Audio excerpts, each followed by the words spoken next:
akan belajar tentang peristiwa heroik di Surabaya. Peristiwa heroik di Surabaya. Anak-anak, pada tanggal 19 September 1945 terjadi insiden bendera, tepatnya di Hotel Yamato. Jadi ada orang Belanda yang mengibarkan bendera merah putih biru, bendera Belanda, di atap hotel tersebut. Kemudian rakyat Indonesia, tepatnya rakyat Surabaya, menyerbu Hotel Yamato, menurunkan bendera Belanda tersebut, merobek warna birunya untuk dikibarkan kembali.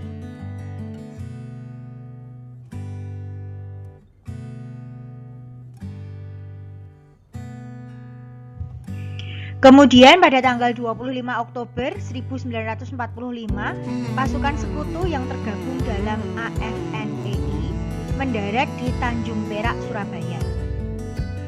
Nah, pasukan tersebut dipimpin oleh Brigadir Jenderal Aubertin Walter Southern Malabi, atau biasa kita sebut dengan Malabi. Berikut adalah gambar peta kota Surabaya. Selanjutnya di situ adalah Tanjung Perak, di mana pasukan sekutu mendarat di Surabaya.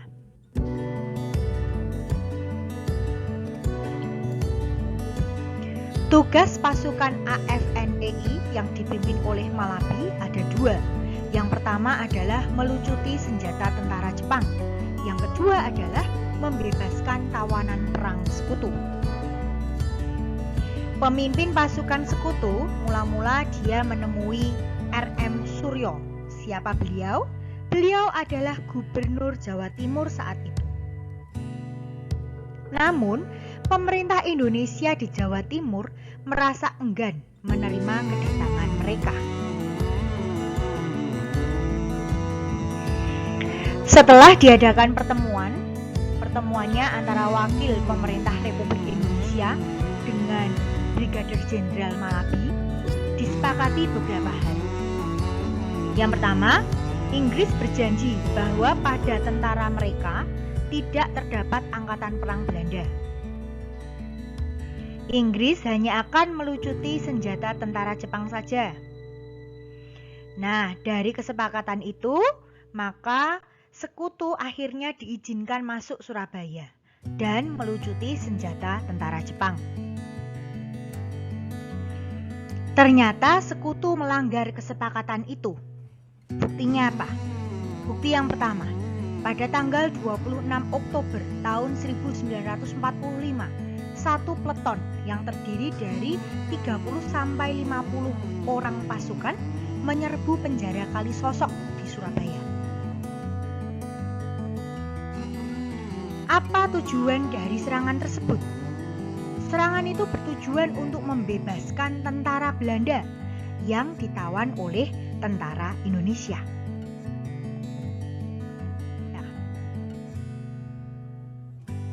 Nah, itu gambar penjara Kalisosok yang ada di Surabaya, anak-anak.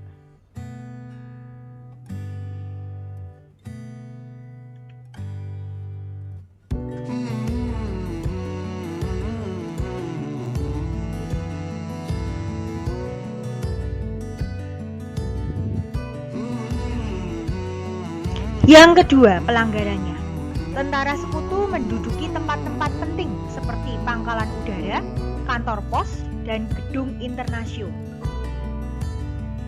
Pelanggaran yang ketiga adalah di tanggal 27 Oktober tahun 1945, pesawat terbang sekutu menyebarkan pamflet yang berisi perintah kepada rakyat Surabaya dan Jawa Timur untuk menyerahkan senjata yang dirampas dari Jepang. Nah, itu adalah gambar Gedung Internasio Surabaya.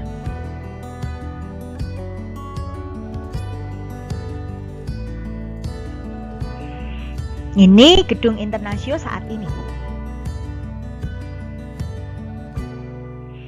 Nah, karena sekutu sudah melanggar kesepakatan tersebut, maka pemerintah Republik Indonesia memerintahkan para pemuda dan tentara keamanan rakyat atau dulunya disingkat TKR untuk bersiaga.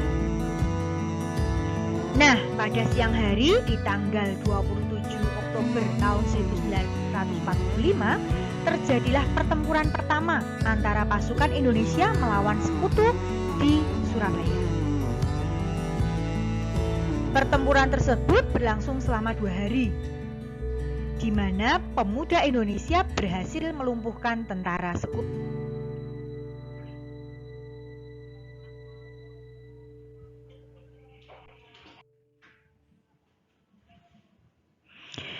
Beberapa objek vital yang penting berhasil direbut kembali oleh para pemuda Indonesia. Bahkan, pemimpin pasukan Sekutu, yaitu Malabi, berhasil ditawan oleh para pemuda. Melihat kenyataan seperti itu, komandan pasukan Sekutu mereka menghubungi Presiden Soekarno. Untuk apa? Untuk mendamaikan perselisihan antara pemuda Indonesia dengan pasukan Inggris di sana. Maka pada tanggal 30 Oktober tahun 1945, Presiden Soekarno, Muhammad Hatta, dan Amir Syarifuddin datang ke Surabaya dalam rangka mendamaikan perselisihan antara pemuda Surabaya dengan pasukan Inggris. Presiden Soekarno dan Jenderal Malabi mengadakan perundingan yang menghasilkan kesepakatan untuk penghentian kontak senjata. Perdamaian pun berhasil dicapai. Tetapi setelah kembalinya Soekarno dan rombongan ke Jakarta, pertempuran kembali terjadi. Sore hari tanggal 30 Oktober tahun 1945, meletuslah pertempuran di Gedung Internasio. Pada peristiwa itu, Malabi tewas tertembak. Sekutu di bawah pimpinan Jenderal Christensen menuduh Laskar Pejuang sebagai pembunuh Malabi. Ia pun menuntut agar para pejuang Surabaya segera menyerah.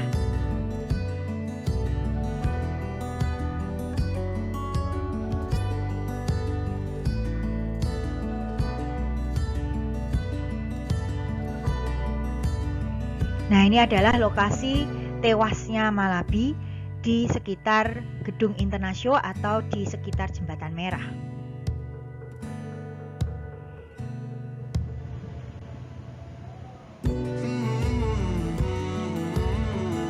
Itu adalah gambar Jembatan Merah.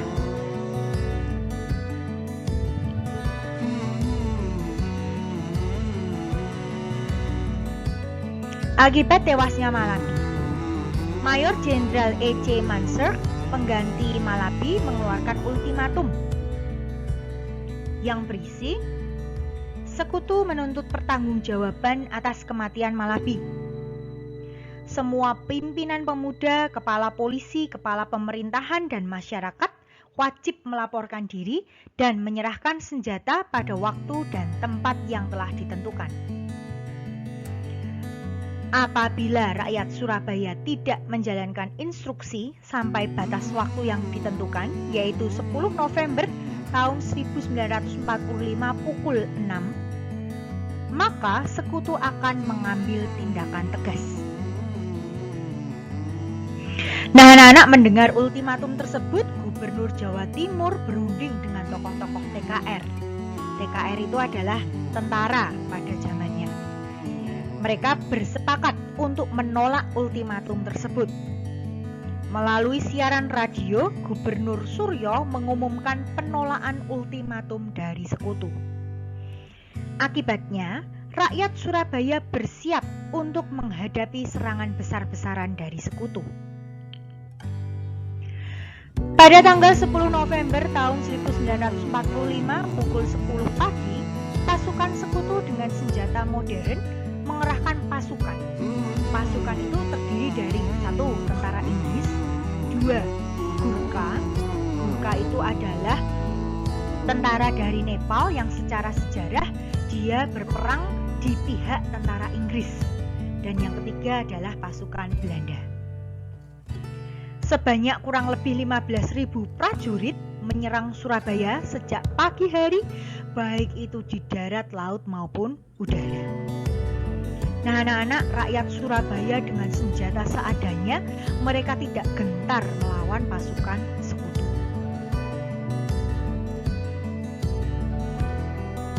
Nah, itu adalah peta negara Nepal.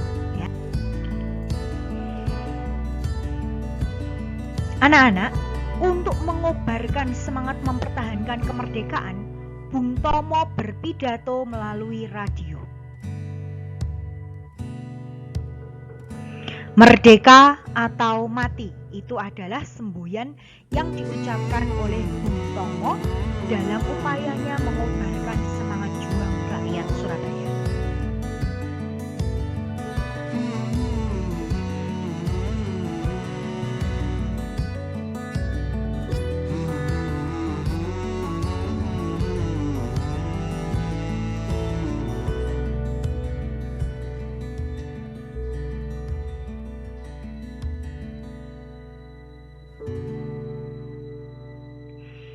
Tugu Pahlawan didirikan di Surabaya guna mengenang jasa para pahlawan yang gugur dalam peristiwa 10 November 1945. Tanggal 10 November ditetapkan sebagai Hari Pahlawan. Nah, anak-anak, setelah mendengar ulasan peristiwa heroik di Surabaya ini, kita sebagai generasi muda diharapkan bisa melanjutkan perjuangan dari mereka yang telah gugur untuk negara kita. Apa yang bisa kita lakukan? Kita bisa bekerja, kita bisa belajar dengan giat, dengan penuh semangat, dan tentu saja pantang